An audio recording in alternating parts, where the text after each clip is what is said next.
We're gonna wait for a person or two. Okay. I believe you guys can hear me. I'm just gonna kind of let this run for a minute to hopefully get at least a person or two in the room. Okay, sign you up. Give me a second to do my little intro once we get it started. No, I'm kind of waiting. Oh no, we got everybody on now, so we're good. Yeah, you really going. Take my shoes off. Put them back.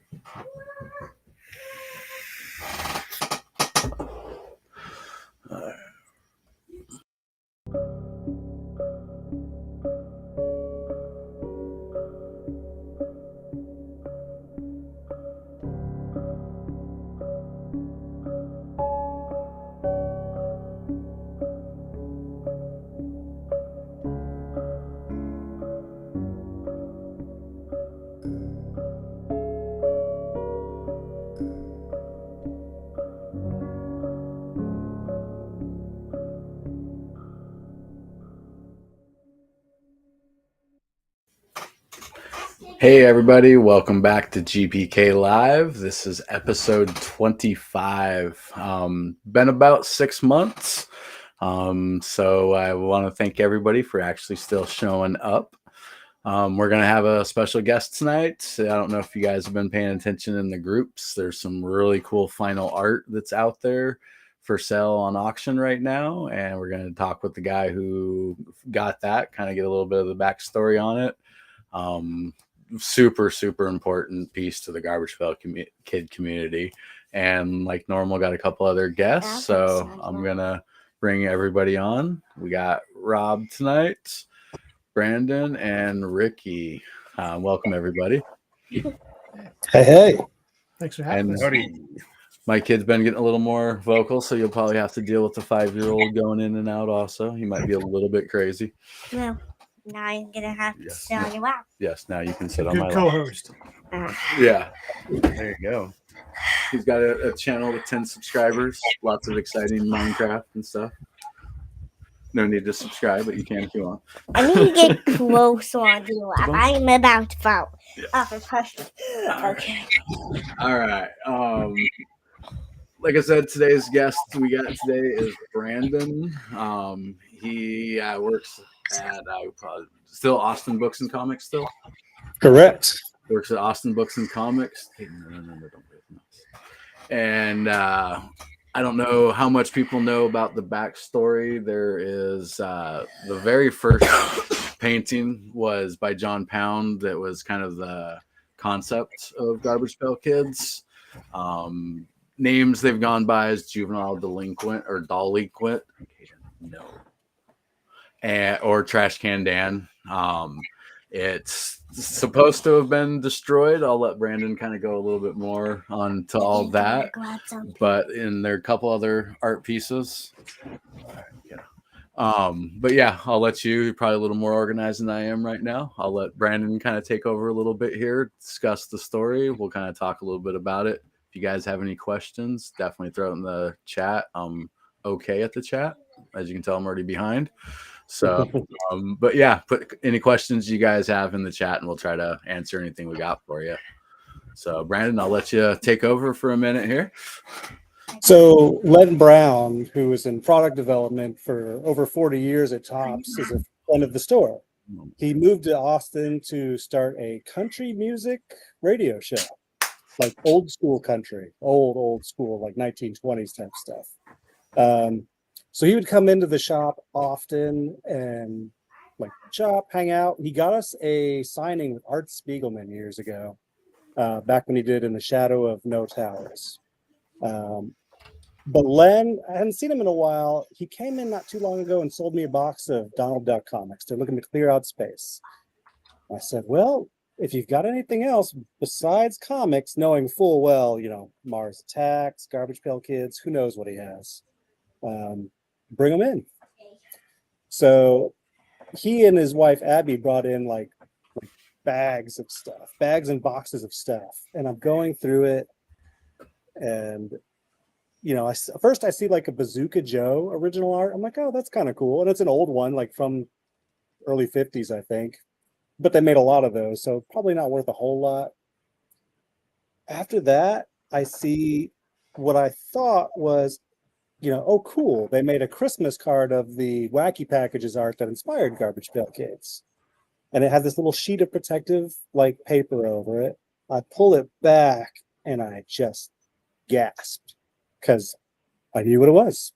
I know original art when I see it, and it is the original art for the juvenile doll Inkle. So I start freaking out because, I have followed Garbage Pail Kids all my life, and I knew that thing was supposed to not exist. I confirmed that. I double checked. I look it up, and that's the story. So I start freaking out, and then I see like original art for Matt Rat and Buggy Betty behind it. So I just know it's real. I can't believe it.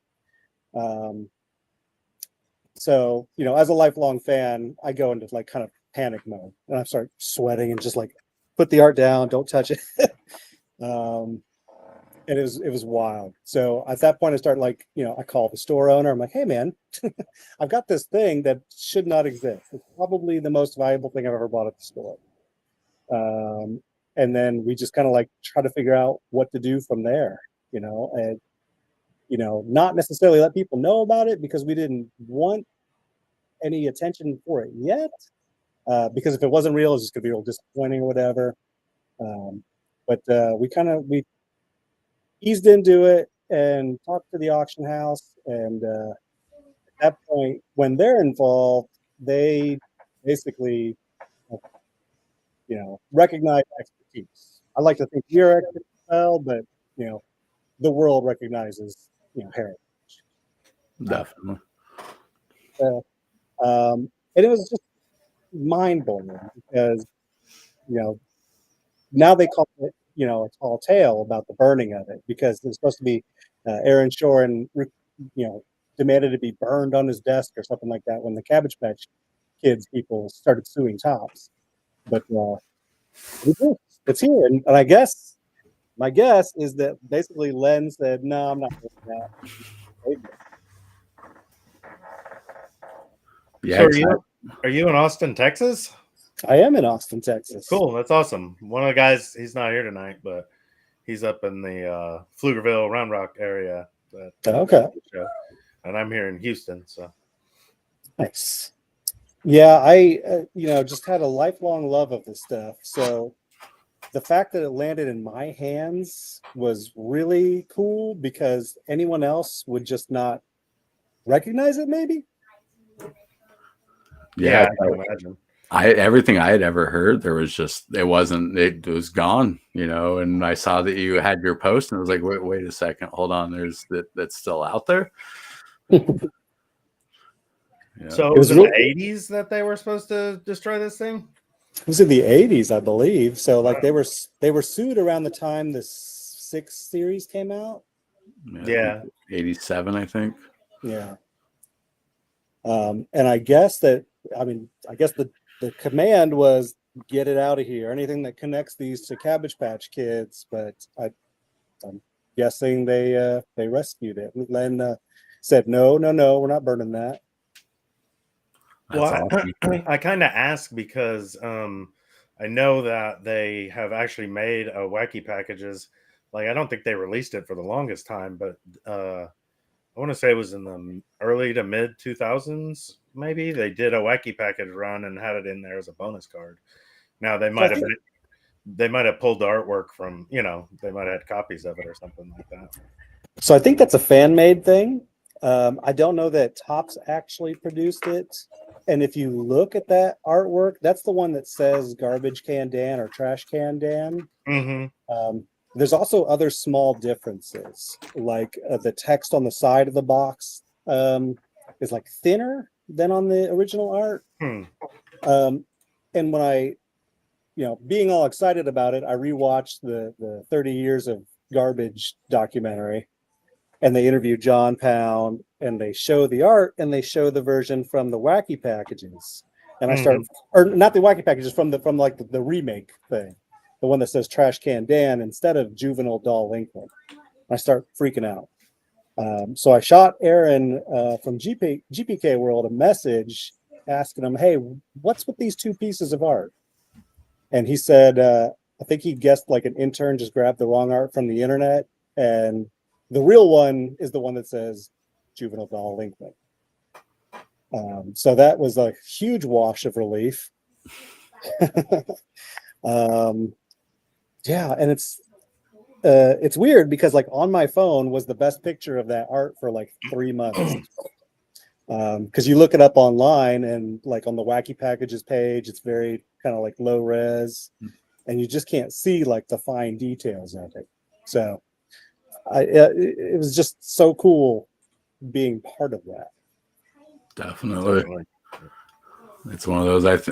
Personally, I think besides Adam Bomb, maybe Nasty Nick. To me, that's the most important GPK piece. I mean, I know honestly before I got back into it and really got into the groups and all that, I'd kind of heard of something but didn't really know anything. But getting back in, I mean, like I said, to me, it feels like that's, even though it was never published, like it started GPK. You know, and that's, I don't know. Like I said, to me, I think that's the huge. I mean, to me, Adam Bomb's always going to be the first. It's the iconic, what everybody thinks of. But you know, just to have that final art, that's awesome. Kind of sucks you don't get to just keep it for yourself. But I know, it kind of broke my heart. It's like, well, I don't have to tell anyone. But yeah, right. Yeah, nothing came in this package at all. This box was just all garbage. yeah, just some old Mars Attacks reprints. No big deal.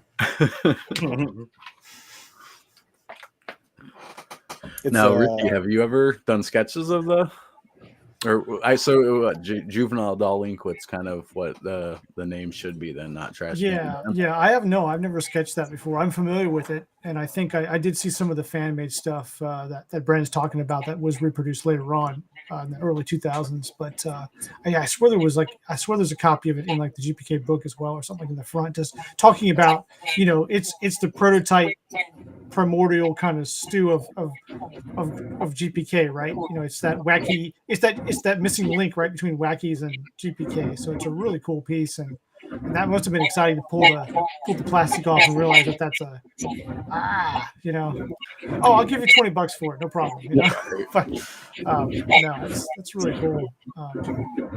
But no, I've never sketched that one. I should. It's I love the I love John Pound's pencil sketch version of Atom Bomb in Chrome 1 set. I think it's one of the first times I've ever seen that was in Chrome 1.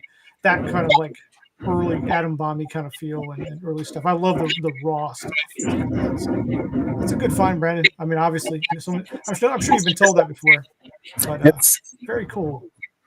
everyone who's even just remembers Garbage Pail Kids is very like wow. And they're impressed by it, even if they're not into like these snotty little babies. They think that's pretty rad. Yeah. I can imagine though why it was definitely hush hush that he had it. 'Cause I mean that would have just given the lawsuit just instant merit. Like, oh yeah, we're done. It doesn't surprise me they snuck it out though. I mean, just throw it in a box and get rid of it. Stop pissing the boss off. Get out of there, right? You know, that stuff happens. Yeah. Well, I guess Mark Newgarden probably saved his sketch because he's the guy who originally sketched it, and then John Pound like the final version of it. And I think a lot of the times in the books and stuff, you see the Newgarden sketch. Yeah. So because that could be reproduced pretty well, and he has it, I guess. So some of it got rescued, just not this one. Well, this one did, but yeah, just nobody knew. Yeah. Now the lawyers didn't know, so that's that's all that matters. That's the important part. Pretty sure statute of limitations are over at this point. Yeah, we're good.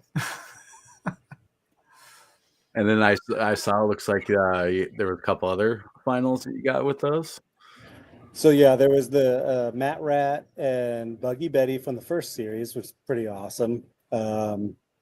He had like a piece of, I think it was for one of the later Mars Attacks trading card sets. It was like a piece of original art, but not like fully colored or painted. It's just like line art. So I don't know if it's just for one of those or if something just an artist did for him and it didn't make the cut or whatever. And then later on, he actually brought in, for card fans, his full set of Mars Attacks, the original cards, not the reprints. So that was pretty rad. But otherwise, it was like sort of like random Tops ephemera. He had a Soupy Sales magazine from the 60s, and I think some actually like there's 2 Sidney Koufax rookie cards in there, Nice. which would be worth money, and they probably are still because they're kind of a piece of history. But I think they were used for the Tops, like their vault, because the front of one of them has like glue marks and the back of it has glue marks. So I think that they were just pasted into their pages, which as a collector blows my mind that like they were just like pasting them in. It was At the time, you got like 15 of them for like a nickel or something. So Yeah. But now you can just imagine like, a pristine atom bomb face down, face up, slapped into some page. And you see but it's those kinda all the cool. time. They come out of those old photo albums with the diagonal glue. Mhm. That was the storage of choice because like kids didn't know about baseball card pages and things like that back then. yeah, I definitely. It wasn't too many years, but I definitely remember having the old photo albums for a little while. Oof. Yeah. I've bought a few of those over the years, just crammed full of garbage pail kids. Like, could have been better stored, but whatever. Yeah, Keep them from nostalgia. I mean, and everybody swears, oh, you take them out and there's no damage at all, nothing. nah. Until you look at them. Yeah, I haven't touched them in 30 years. Well, I like the ones you find that are borderless. The borderless ones you find online, you like the borders ripped off. Yeah. is this an air? Yeah. I have a blasted Billy that's only border. Yeah. There you go. That's good. I think I've got like 10 first series cards. It's a puzzle variant. Yeah. Yeah, I guess so. Yeah. I actually thought it would be fun to send out to sketch artists to like fill in the middle. Be even send it off to PSA. It'd be even funnier. I mean, yeah. So now, Brandon, are you still? I guess we can put everybody here, so you're not just all big by yourself there. Yeah, there we go. So share the screen. Share the pressure. So are you still collecting the newer GPK, or?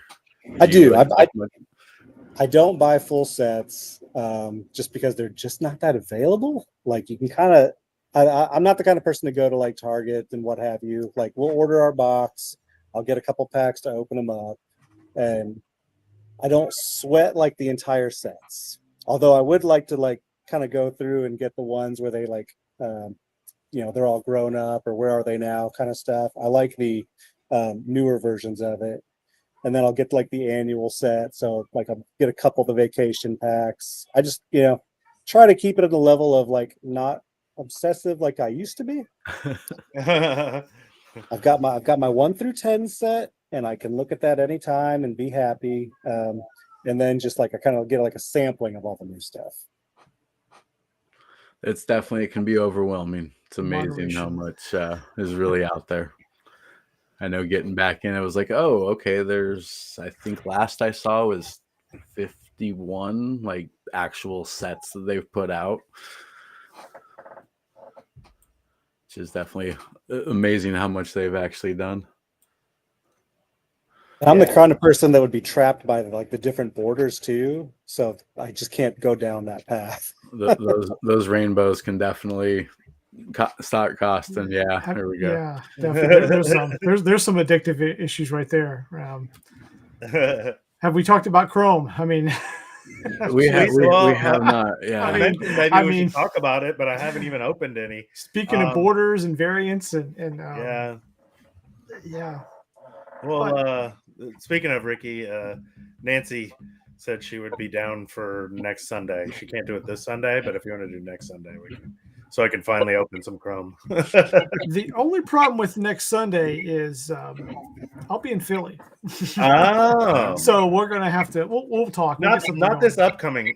That's this weekend, right? Yeah, this weekend. The next. I'm talking about the that Sunday is- after because she's gonna be out of pocket too. So it'll be the weekend after. So Yeah, we'll figure it out.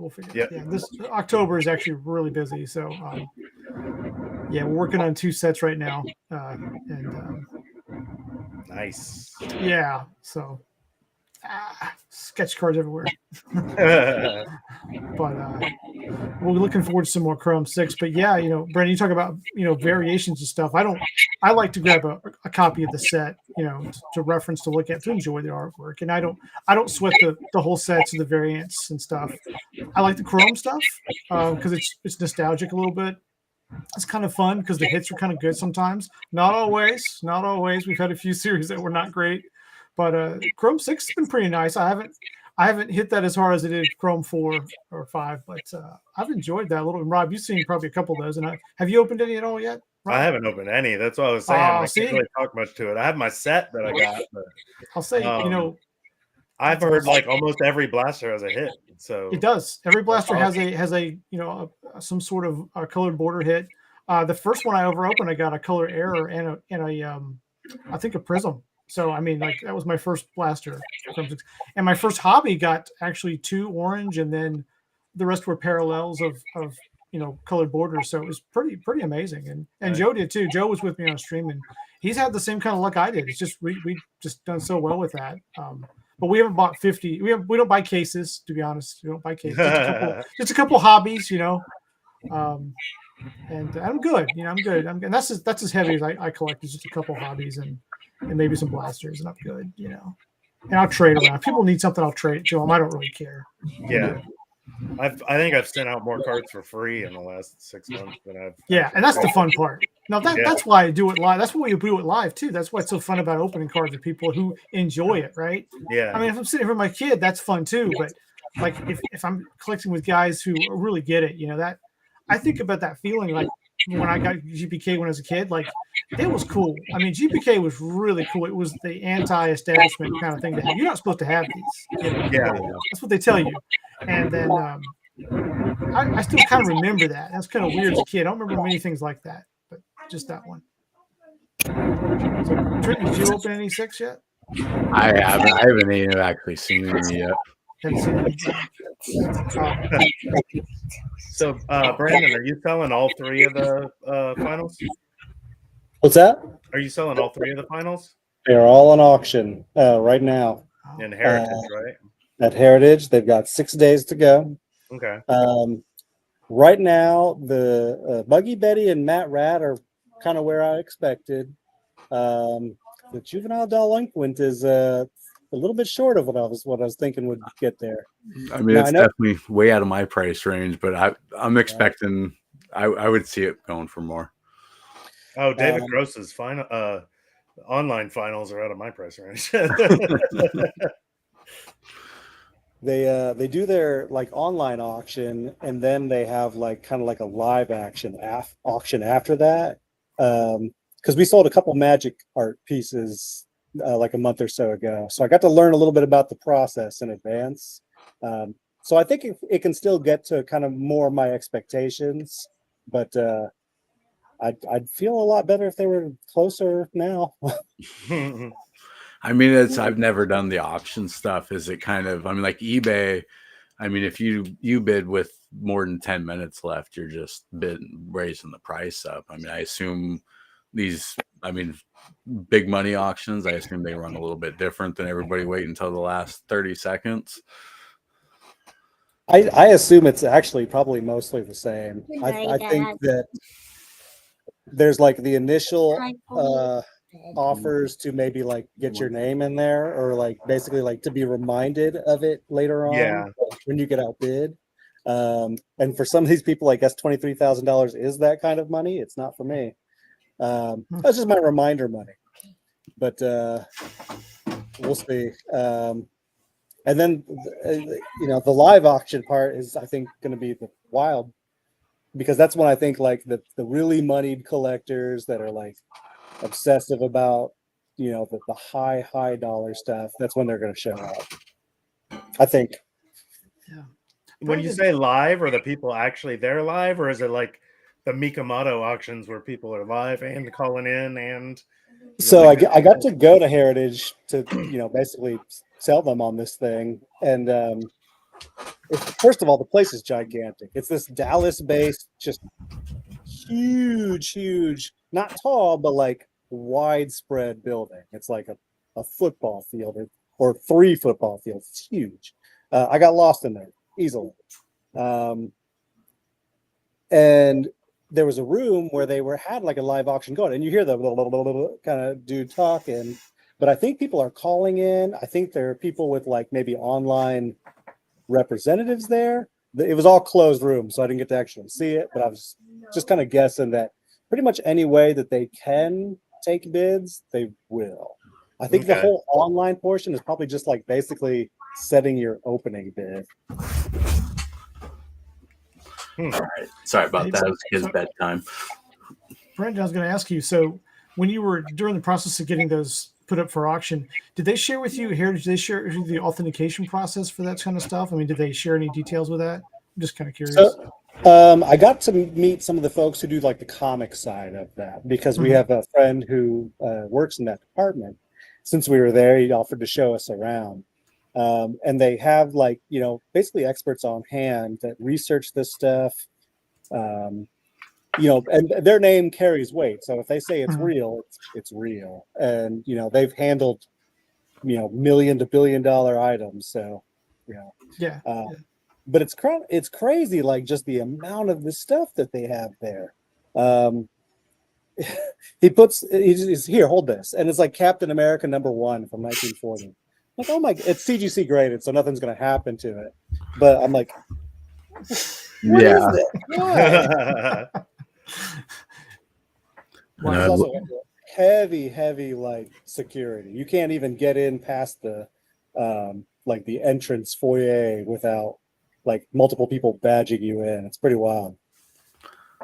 It's good though. I've looked through a few of their auctions over the years, and yeah, it's mind blowing what they have. And I mean, it's just like the monthly auction, like not even anything special. And it's like, oh my God, this is just drooling all over everything.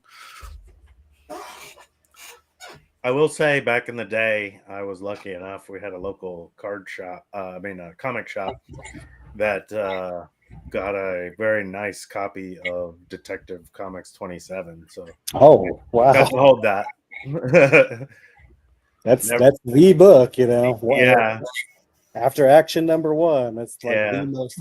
I've never held an Action #1. I mean, I've seen them, but yeah, I've seen them in person. I went to a pop culture museum in Baltimore and got to see it. I got to see everything basically, nice. And they had like Garbage Pail Kid like full collection and I think sheets there. They just had this awesome display of everything you could imagine, Pez, whatever. But yeah, we've never had Action 1 or Detective 27. I think Wonder Woman 1 is one of the bigger ones we've had. Nice. And that's how you've been doing that for what, 20 years now? I've worked at Austin Books for 19 and a half years now. So just about 20. I've been a lifelong comics fan, and I started here as a customer, asked, hey, can I work here? Because I hated my job. And Brad, the store owner, said, you can't afford to work here. I was like, okay. And then eventually I just got so miserable in my job. I was like, please let me work here. I don't care how much I make. Yes, I understand I won't be buying as much comics, but then just, kind of like worked my way up to running it for the most part. And then moved away from that to really just being, since I am the only purchaser, the buyer, then that's really what I focus on now.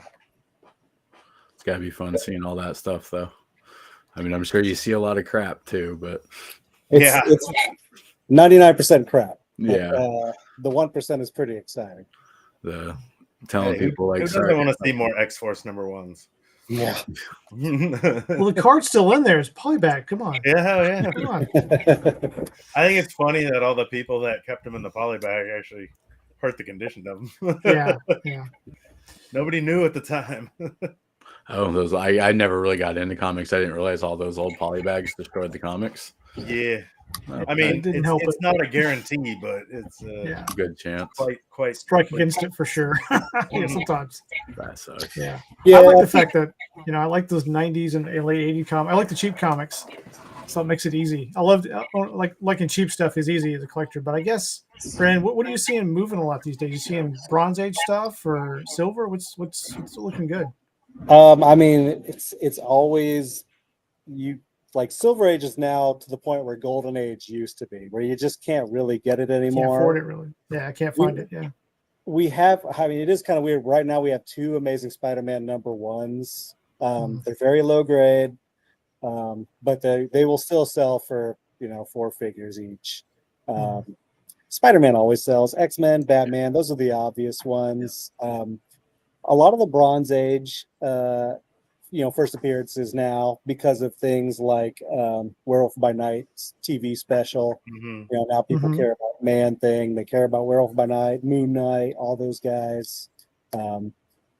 The variant covers are still a thing, so people kind of really care about that. And I really, 10, 15 years ago, I didn't know where that was going to go, but people are seeking out those sort of rarer variants.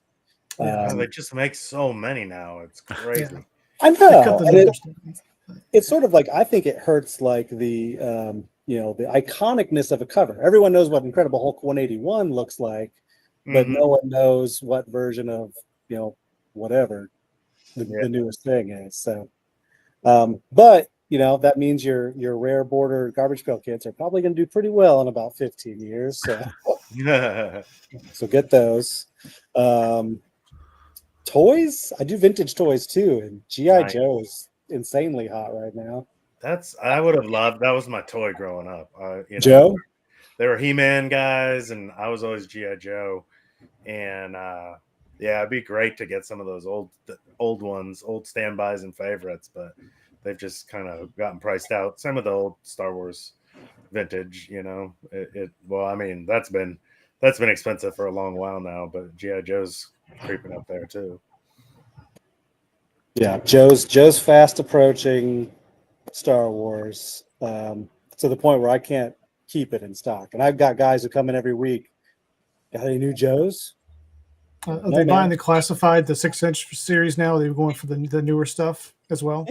They might do that. We don't carry that, so I don't get to see as much of like the modern stuff.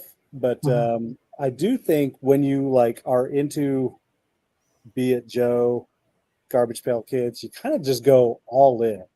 You're either like me and you collect a little bit of everything, or you are so hyper focused on the one thing and you just collect all of that. Definitely I can identify with that. community. Are you all focused, or are you all spread out like me?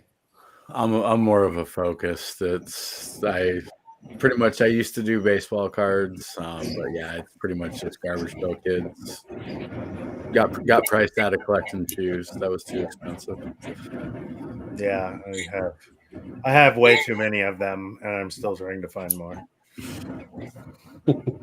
Yeah, my wife reminds me to draw and sell and not buy. So There you go. but it's a shotgun approach, guys. It's not going to go that way. So it's I like I got into comics in the '90s a little bit after baseball cards were getting expensive for me per pack, and I thought I get more bang for my buck with comics, and love those. And then now we're back where we're at now. But yeah, and action figures I like those too a lot. I love that the newer stuff sort of like sometimes caters to like a more retro taste. Sometimes it's a cash grab. Sometimes it's nice though. I mean, you got to watch it, but yeah, I mean, there's no shortage for something out there to collect, right? And we all know that. So, but when you see it. The amazing thing about toys now is, you go to a Walmart or a Target or whatever, and a 3 3/4 inch action figure is like $17 now. You're like, Yeah, what? Yeah, that hurts. What happened? That's a lot of inflation. With all the horror stuff I love, I want to buy all the like cool horror things they got. And wow, those are $40 for like an 8-inch action figure. Yeah, I saw the other day that I don't have them. I'm not familiar with the new the Mayhem movie, whatever it was. I'm not Yeah. familiar with it, but I know it's out there. And I saw the toys, and I saw that they had some classic series right beside of it, like the stuff I bought when I was a kid, and stuff my son would want. So it's pretty neat to see them side by side. I like that. And I remember I got him an original Enterprise from Playmates, made an original Enterprise a few years ago. And he's got lights and stuff, and it's his. He loves it. He loves original Star Trek. Nice. So I mean, I love it. He loves Kirk, Spock, and McCoy. He's down with it. I mean, he loves it, which is very cool. But have you shown him the Futurama episode with the Star Trek cast? No, he hasn't even got to Futurama yet. He's got so much to go through. I have a whole program for him. He's doing Next Gen and Classic at the same time and balancing. We're about to get to the movies, so he's done all his Star Wars.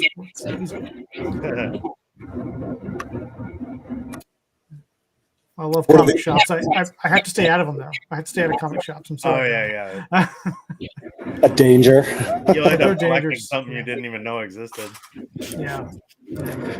Best compliment I always get is, "I hate you."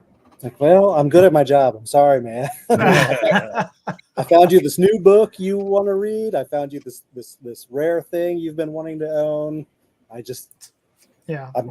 gonna keep you in mind if I know you're after a thing.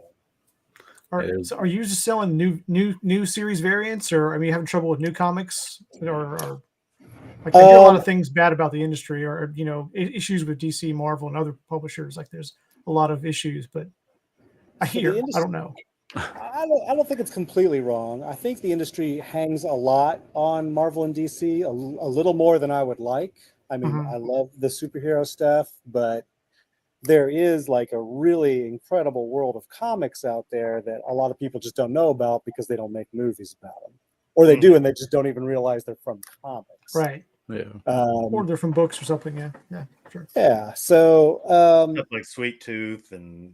Yeah, or like years ago, that movie History of Violence. No one knew that was a comic book first, and that doesn't translate to anyone coming in to buy the comic because they like the movie. It just doesn't happen. But when Marvel and DC are up, they're up, and so is the industry. So I don't know. There's lots of good stuff out there, almost a little bit too much, but because people don't know what to get. I think that's why the comic shop experience is kind of important, because you have basically opinionated experts all over the place in there who will put stuff in your hands. And I think that's where we succeed a little bit in that, like, I try to have someone who's a manga expert. I try to have someone who's an indie comics expert. Everyone's a Marvel expert, but I'd like to have someone who knows DC really well too. So is everyone coming in for One Piece right now? Is that what they're coming in for? One Piece has been very popular. Chainsaw Man is still popular. That guy sells some books. And Demon Slayer. There are a lot of manga titles that stay popular. But even Sailor Moon, when she's in print, those books sell because there's always someone new discovering it. That's like Target carrying garbage pail kids. It doesn't seem right, but there's some kid walking by going, "Ooh, what's that?" And I love that. Yeah, I always have the GPK like right up front, and it's always so fun to see parents go, "Oh my God, I remember those," and then the kid's like, "Yuck." Yeah. The parent buys a couple packs. This one's for me. This one's for you. The kid's like, "I don't want it." He's like, "Yeah, this one's for me then." So good. It's always surprising to see fans who like GPK when I meet people who are people you would never think would be a GPK fan. And I'll leave it at that. Like people who you would never, who have very nice nails and good hair, and you would not believe they like garbage pail. You're like, really? And I don't judge it all anymore. I go with it. They played in the dirt back in the day, though. Played in the dirt. They opened packs. Their grandfathers shared it with them, or something like that. Yeah, it's some sort of memory tied to it that they associate, and they love it. It's a cool thing, and that's all collectibles, right? It's all like that. That nostalgia definitely brings us all back. It's the hook. We got some younger collectors. I know just from the group. I mean, it's like 3-4%. I think under 20. Yeah. They're there. They're there. I do see them when the GPK gets their hooks into these kids, they get real passionate about it, and they become like little experts. And that was exactly the kid I was too. Like I would just obsess over something. So seeing like an 8 to 10-year-old just like go nuts for these things, like I'll even buy them a pack too. It's like this is for your collection. Get something good.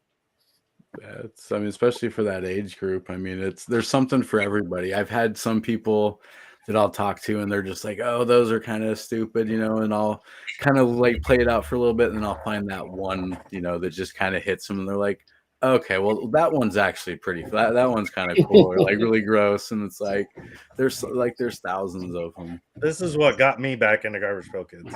Oh yeah, those are great. I found this at my, at the time, girlfriend, now wife's apartment, and I was like, "Oh, I remember those." And then I was like, I'd gotten back into them a few times, but never really dove in. And I was like, I want to find some more. And then that's when I found out that, like, I knew about A&S back in the day, and when they did Flashback and the first couple Chrome sets, but I didn't know they were still going on all that stuff. So that was a whole new world. Top should be making a new deck of those every month. They should have those on their website constantly. Yeah, because everybody wants playing cards. And absolutely, different variations. They could make them forever. Get a different artist for each set, so it all looks unified. We would trade them, put a variant in one of the packs. It'd be super collectible. I mean, no, don't get ideas. No. Make the Jokers different variants or something. Yeah. So I'm all for that kind of stuff, though. I mean, like, I know they got the banks, and I'm trying to think all the Mr. Potato. Yeah, it's one back there. It's the banks over here. Back there. It's a lot of it. I mean, it's stupid stuff, but it's gonna, it's what the kids are gonna. Our stuff ain't gonna be worth nothing down the road if none of these kids ever, think nothing about it, and I got a couple of people I work with that their kids are into it, and I don't even care. I just bring them full sets when they come out. It's like, here you go, here's a full set for your kid. Like, just, get them into it, and they see all the dumb stuff. My kid loves the Mr. Potato Head. There you go. Yeah. Well, I mean, I get the Funko Pops back over there, and when they did the Stranger Things ones, I thought those were really cool and a little pricey for what they are, but You think kids see stuff and they think it's cool, and they may never say anything to you, but they remember it. They see it. Remember, you think of the stuff you saw when you were a kid, your parents had or something, and I think about this guy who used to come by the house to work on the heating and air, and I gave him some garbage pail because he saw the stuff, and his wife collected it. His kids started getting into it. And he told me later on another year cycle, right? And I gave him a few every time for his kids. And his kids started drawing GPK. He used to draw in garbage pail kids. And then he would go to school, and he's kind of introverted, kind of quiet. And he would draw them of girls he didn't like girls. He'd give them names, and he would draw pictures of them. I mean, he's doing exactly what people did back in the day, like with using garbage pail as a platform to be creative in that way. Yeah, as a kid, that's just a really cool story to hear that's still going on. So I know that's still alive. It still goes. It still works. Yeah.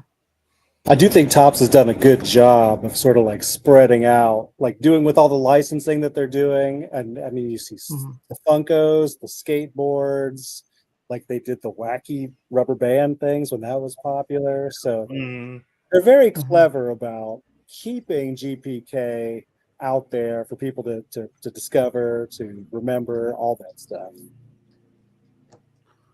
Yeah, I already did that. I already did a lot of that. Now that he's gone though, but I mean he's away from Topps. But I think it'll continue. I mean, you're right. They're not gonna say no to you if you want a license. So let's sell it to you. So they at least pick quality licenses too. I think they were. Yeah, they seem to. They seem to. They've thrown out. They've had some weird ones over the years, of course, but there's hit and misses across every product line. You look at you go to Five Below, you'll see some stuff. Yeah, hey, they got properties. They got those sucker things coming out pretty soon from Five Below. Yeah, the remake of the Chupa Chops. Yeah. Yeah. It's great. But I think they're also smart doing a lot of the theme sets. I know you hear people complain about those, but honestly, what got me into modern GPK, because when I first got back in, and a few years ago, I just wanted the OS stuff. I didn't even care about the new stuff. And then I saw the horror theme sets, and I was like, oh, Yeah. I have to have them. And then Battle of the Bands, oh, I gotta have that. And then and then it just snowballed, and now I have to have everything. No, I think a theme set's the way to go. I mean, what else would you want? Yeah. I mean, it's just, I mean, some random stuff. Well, I mean, that's some what people would still have the same problem. BNS and and all those sets Yeah. were, and I don't think they were near as popular. Yeah, that's good. They had great stuff in there, Yeah. but there was, there was little themes in there too. Like they had some Marvel characters, a couple here. Oh yeah, some DC characters in some. 2014 I mean, season 2, or series 2. Yeah, was yeah. had Series the 2 has a lot superhero of that set. stuff. Mm-hmm. So there's room for smaller sets too, and subsets and things that could do some of that classic revisits, like Brandon talked about. You like to see the revisits of some of the classic characters. I love that too. Yeah, I love that. Yeah. The where are they now? Yeah, I love the where are they now kind of idea. I know it's in flashback, but still, I like that kind I of think it'd be kind of cool if they tried doing maybe a where are they now for. I mean, hell, I guess they've been doing it. Why not just do a where are they now for series 1?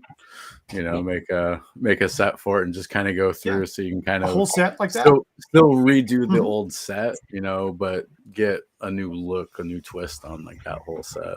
yeah, not like a Chrome, because Yeah, No, just do a regular set. where it's the same exact thing. yeah, Or maybe do a cardboard set, like a regular cardboard card set, something more retro feel, but make them look. They do that with some of the Star Wars and baseball stuff now. They have some nice card stocks. They could do some kind of middle tier premium set, not quite premium, but middle tier. yeah.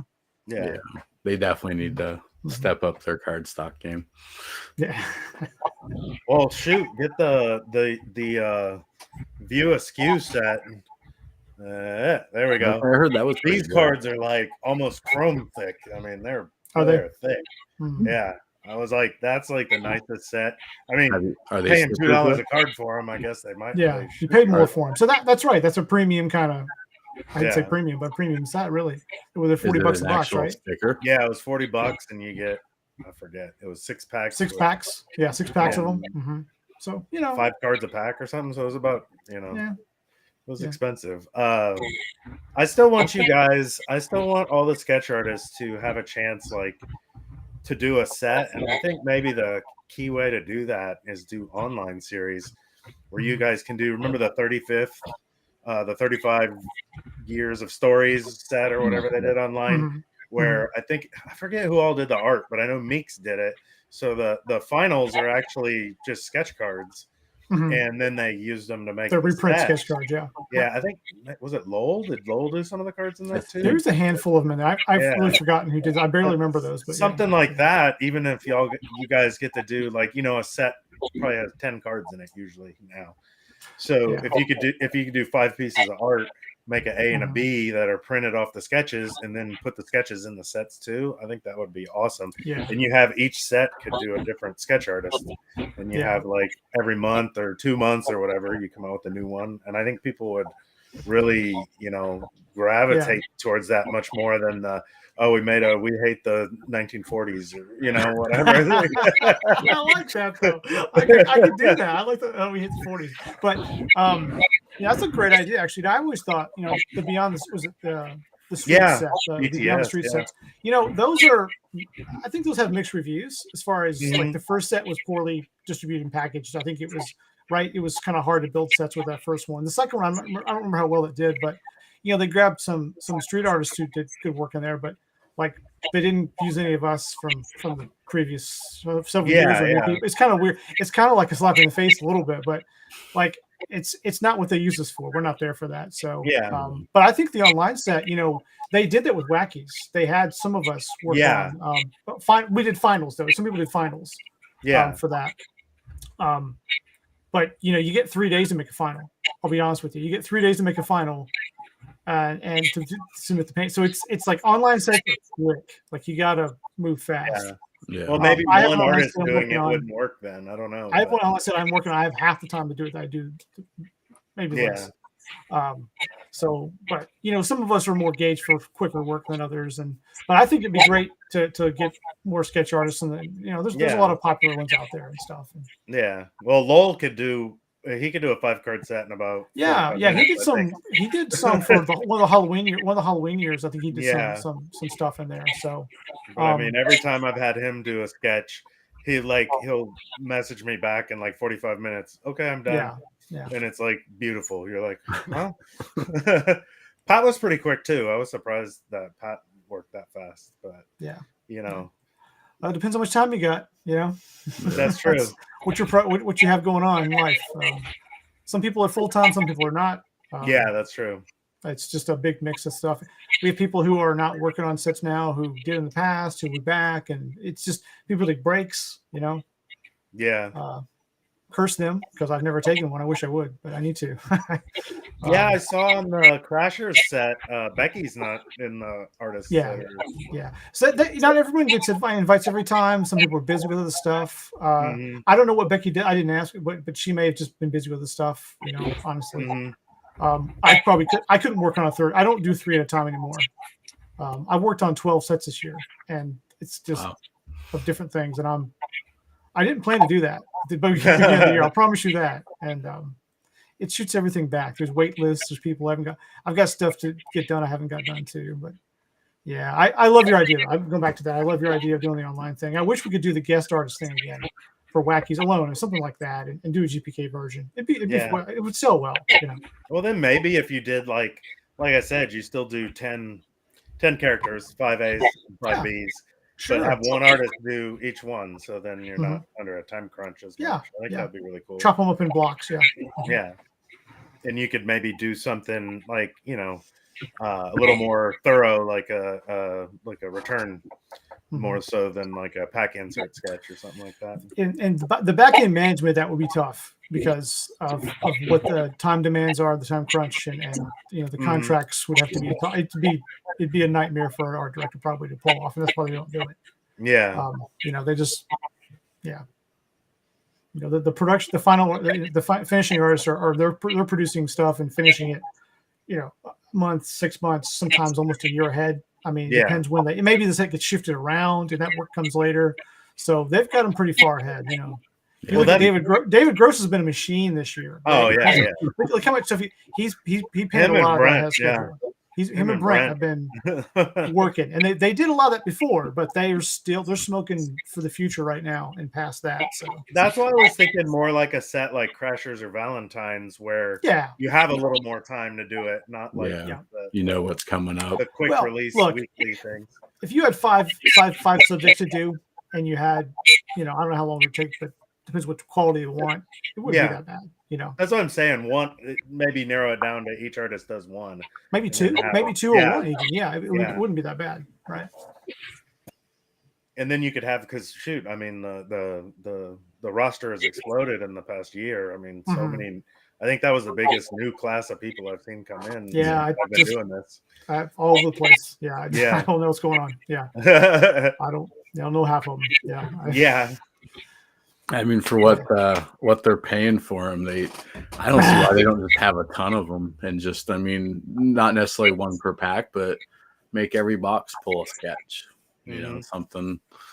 Well, some sort of chase hit, right? Like you need chase hits of some sort, whether it be an auto sketch, some sort of. I'm always happy to see a stamped card, so it's more limited. It's like the variant cover thing, Brandon. Like variant covers got out of control in the 90s and 2000s. Like there was too many. They overproduced everything, and now you get 50 of this or 250 of that, and they go on eBay 3 years later and you can't touch them if they're graded. Like they're super expensive, depending on what they are, obviously. But same thing with GPK. I love seeing GPKs that are a little more affordable, but at least stamped cards. Yeah, well, it's interesting because I was talking about this with a guy who is big into Magic. I played Magic for a long time, and they've started doing serialized cards. And the amount of money that things that are serialized at 500 go for, I'm like, I can get a 101 and not get as much as they're getting for a 1 in 500. I mean, the market is so much different. It's different. Yeah. There definitely seems to be some diehard. I never got into Magic, but I know a few people into it, and it definitely feels like those people are real diehard into it. Well, hey, Post Malone dropped what, like $2.4 million on the first one of one Magic card. Oh yeah, the Lord of the Rings one Yeah, or the whatever. One Ring. Yep. You have to start low. My kid just started opening Pokemon a little bit, just a touch, and he's got just a couple here. And we bought like the Halloween pack at Target, Oh so yeah. it's $20, $19, and you get to open. Was it 50 packs of cards, and some of them are reprints from I don't, we looked at it a little bit, but he just enjoys opening them, and that's great, right? There are that many packs in those things?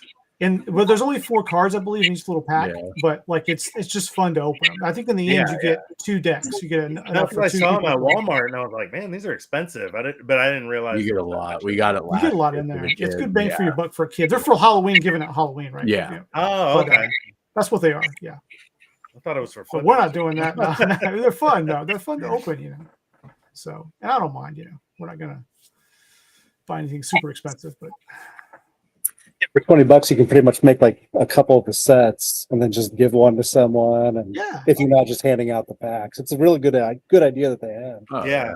Pokemon has marketing down. I mean, They do. I want to say billions of cards a year, and people still just eat it up and spend a fortune.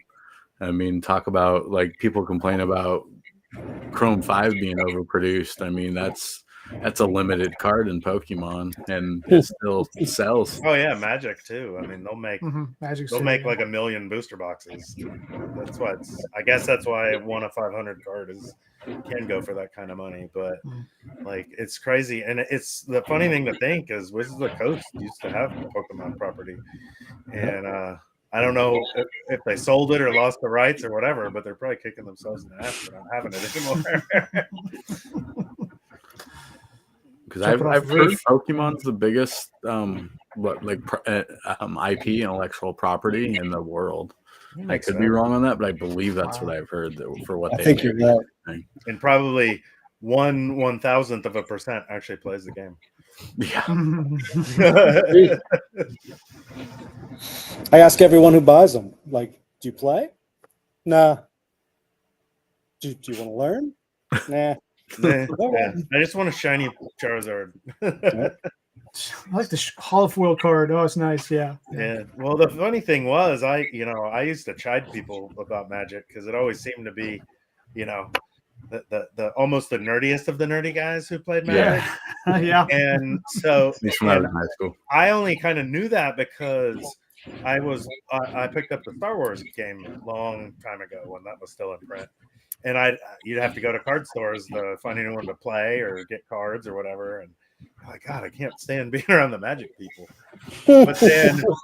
But then my ex-wife's little brother started playing Pokemon. So I was like, well, I'll play that with him. And I was like, well, this is kind of fun, but it's really limited.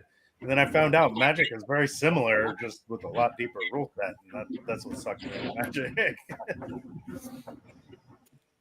I'm actually trying to start collecting Star Wars again to play with friends, but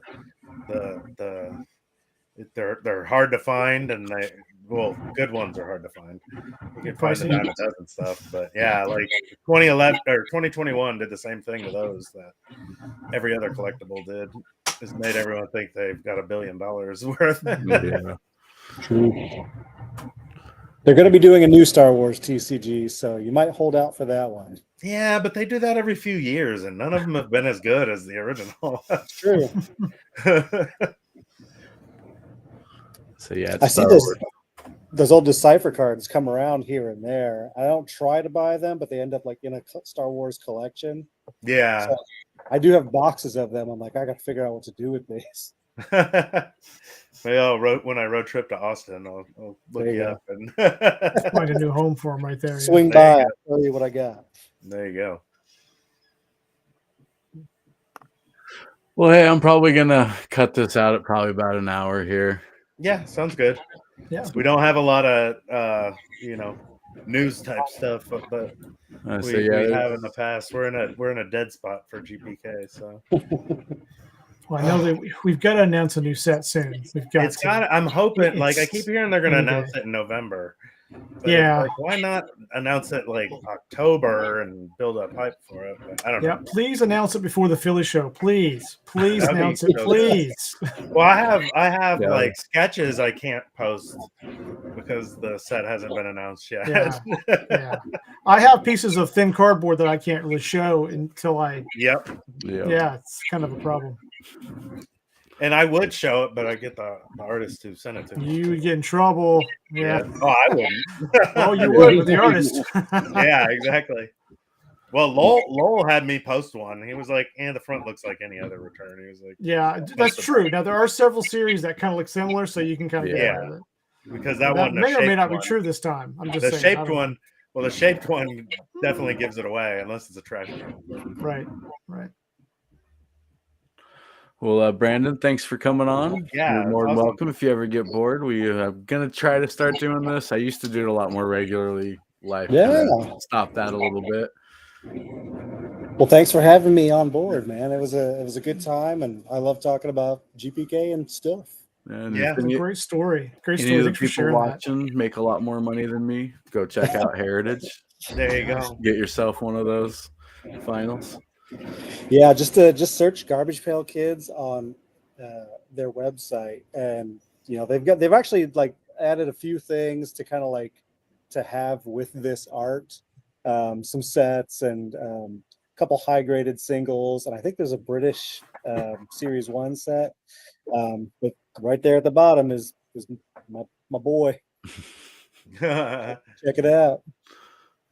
Hopefully You do well whoever on that buys one. it doesn't just lock it away. And I mean, I would understand, but hopefully it gets out there in the community somewhat at least. Yeah, that'd be cool if they at least post it up. But you never know. We're such a minority of us that collect are actually in these groups. Yeah, but well, good luck to you, Brandon, on the sale. Hopefully, brings lots of money as it should. I mean, where it's at now, for those of you that don't know, it's about 23K, plus buyers fees and all that. And I mean, it's a crazy amount of money, but I mean, I don't know. Like I said, I think that piece is there's too much historical value to that, especially with the story of it's supposed to have been gone and actually survived. Like, I think that's what makes it really cool, because it's like a phoenix. Yeah, I saw your post, and I'm not gonna lie, I did some search, and I'm like, there's no way this has got to be just total BS. Like, there's no way this is true. Like, everything, and like you said, there's no good pictures of it even out there, and yeah. I think the first I heard of it was, did you show it at the National? It was at the National. Yeah. I think it was Mace, a guy named Mace in the groups, took photos of it when he went to the Nationals, and I was like, whoa, that's pretty cool. You see, I was curious because like Heritage very subtly put it in the background of one picture, and I was kind of looking for any kind of comments, and no one was saying anything about it. I was looking in the groups to see if anything was talking about it, but I just didn't see anything about it. I'm like, oh my gosh, no one knows this thing is there. But I am glad someone spotted it and started to circulate. He was the first, and I think a couple other people snapped photos of it up there too, because at first the Buggy Betty caught my eye, because that's one we all it's an awesome one, yeah. And then I was like, wait a minute. Wow. It's like, that's not supposed to be there. Yeah. But all right, gentlemen, thank you for definitely showing up. We'll try to see. I'm gonna try to do next week. We'll see how it goes. Yeah. But try to do some consistency maybe on Thursdays, since Ricky's got Sundays locked down. Yeah. You're welcome to take it if you'd like Sunday. Oh, going earlier. I'm really glad to have GPK Live back. I'm really glad you're on, Trent. That's yeah. Yeah, it amazes me that so few people do this. I mean, I know we're a small community, but it's kind of like I listen to a lot of podcasts, and this kind of reminds me of that kind of vibe. Yeah. Even if we don't have anything to talk about, we can find something to talk about.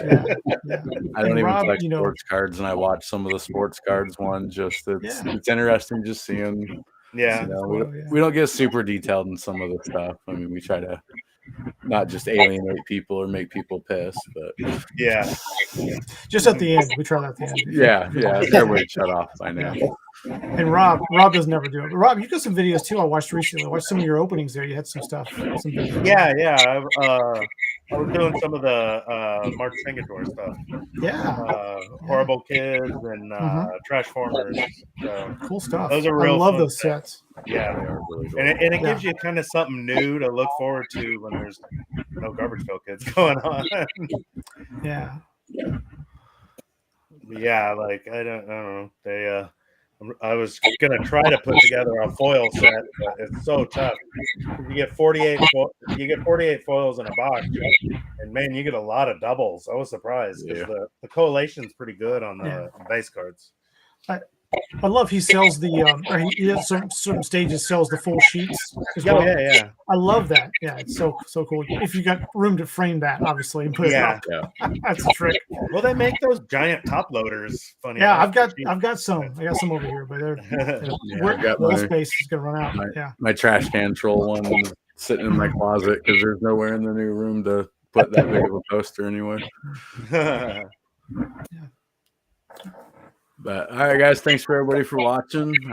Definitely appreciate it. Yeah, we'll talk to everybody later. Again, guys, thanks for coming on. And everybody have a good night. Bye, y'all.